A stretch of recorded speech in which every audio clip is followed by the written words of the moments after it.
Sir, आज 16 दिसंबर ये बांग्लादेश का लिबरेशन डे, जो हमारी बहादुर नेता इंदिरा गांधी जी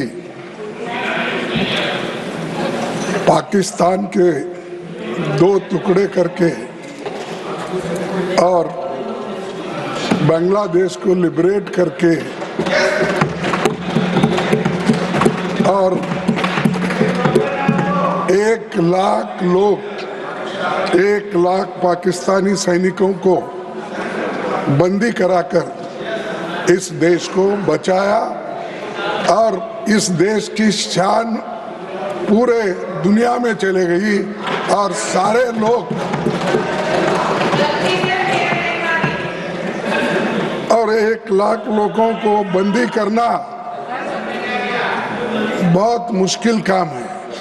लेकिन जो जिनको आयरन लेडी कहते हैं, उसने ये बता दिया अगर हमारे नजदीक अगर कोई आए तो उनकी खैर नहीं, ये उन्होंने बता दिया। और आज वो दिन है बांग्लादेश लिबरेशन, और वहाँ पर जो गड़बड़ी चल रही है, कम से कम ये लोग आंख खोलकर वहाँ के माइनॉरिटी को बचाने की कोशिश तो करें। जो लोग झंडे से नफरत करते हैं, जो लोग हमारे अशोक चक्र से नफरत करते हैं, जो लोग संविधान से नफरत करते हैं, और ये लोग आज हमको पाठ पढ़ा रहे हैं, ये क्या है? अरे आपने तो साहब ये संविधान जब बना,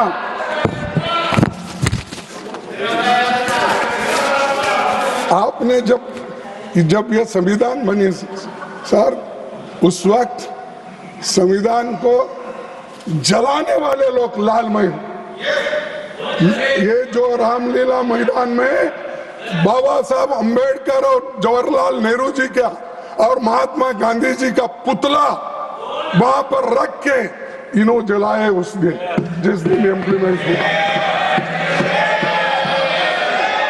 और अरे चुप बैठो, हो ना, बैठो। हाँ, जलाए सो लोग, हमको संविधान कैसा बचाया और क्या किया? नेहरू जी को गालियां, इंदिरा जी को गालियां, और कहां तक गांधी पूरी फैमिली को गालियां। शर्म आना चाहिए। पढ़ो, आप इतिहास पढ़ो।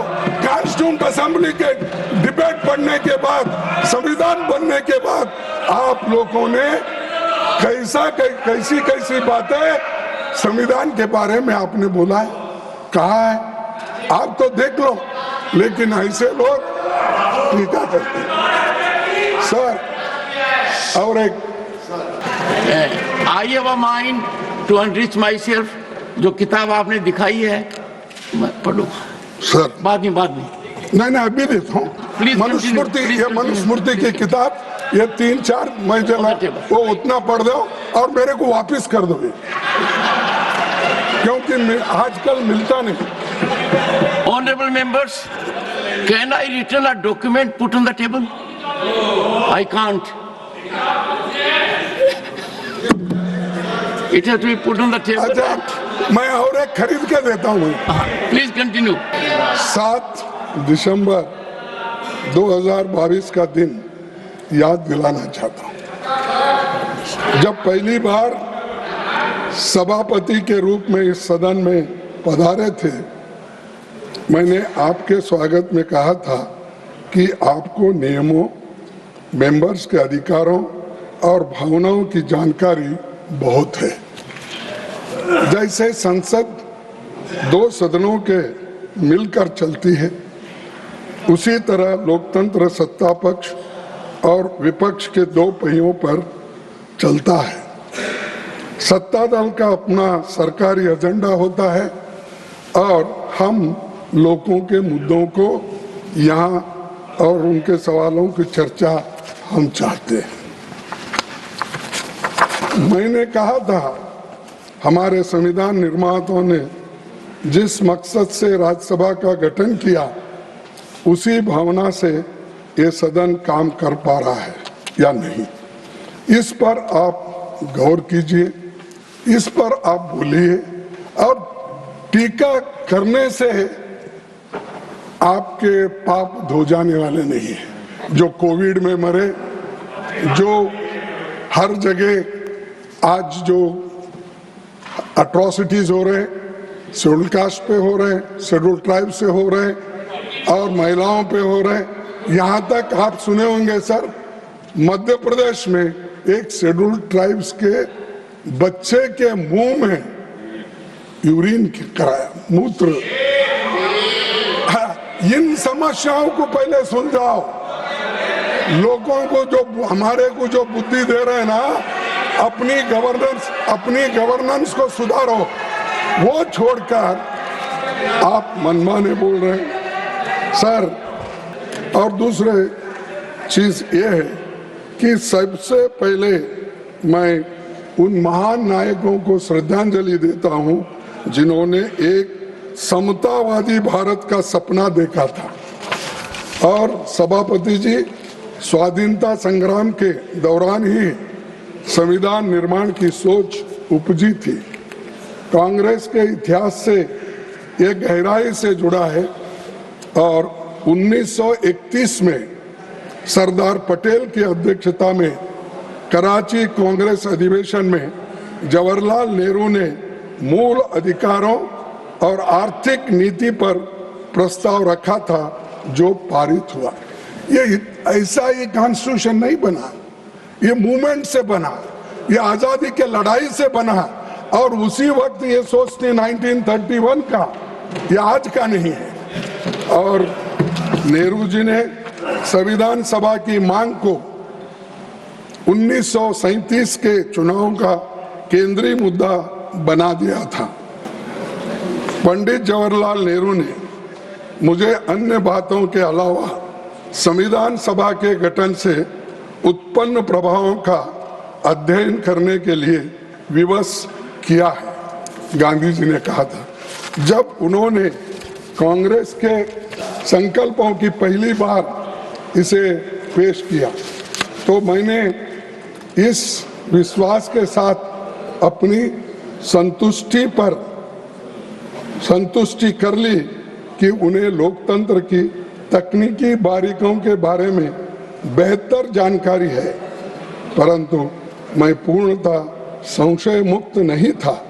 तथापि वास्तविक तथ्यों में मेरे सभी संशयों को दूर कर दिया गया।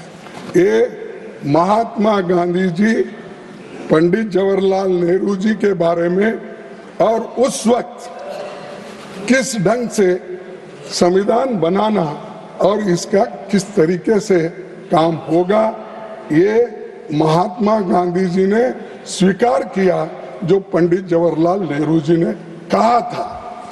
तो उनके लिए सुबह शाम क्रिटिसाइज करते बैठते, अरे पीछे कितना काम हुआ इसके लिए, कितने लोग लड़े, कितने सलाहें दिए, ये सब छोड़ो। महात्मा गांधी बोले वो भी नहीं सुनेंगे, नेहरू जी बोले वो भी नहीं सुनेंगे, डॉक्टर बाबा साहब अम्बेडकर बोले वो भी नहीं सुनेंगे, मौलाना आजाद बोले वो भी नहीं सुनेंगे। क्या सुनने वाले हैं? आप तोड़ मोड़ करके यहाँ लोगों को समझाने के लिए आए हो, क्या संविधान के ऊपर चर्चा करने के लिए आए? सर, संविधान की प्रस्तावना में मैं अभी पढ़ा, वो फिर पढ़ने की जरूरत नहीं। इक्वालिटी, लिबर्टी, फ्रेटर्निटी, ये सब मैंने अभी पढ़ा। इन चीजों की ही जरूरत है हमको समानता होना चाहिए, हमको स्वतंत्रता होना चाहिए, हमको बंधु प्रेम होना चाहिए और न्याय होना चाहिए। इसमें ये जो चंद शब्द हमारे संविधान में हैं और जिसको हमने सभी स्वीकार किया है। सर, मैं और एक बात कहना चाहता हूँ। पूरा देश जानता है 1949 में आरएसएस नेताओं ने भारत के संविधान का विरोध किया था, क्योंकि ये मनुस्मृति पर आधारित संविधान नहीं था।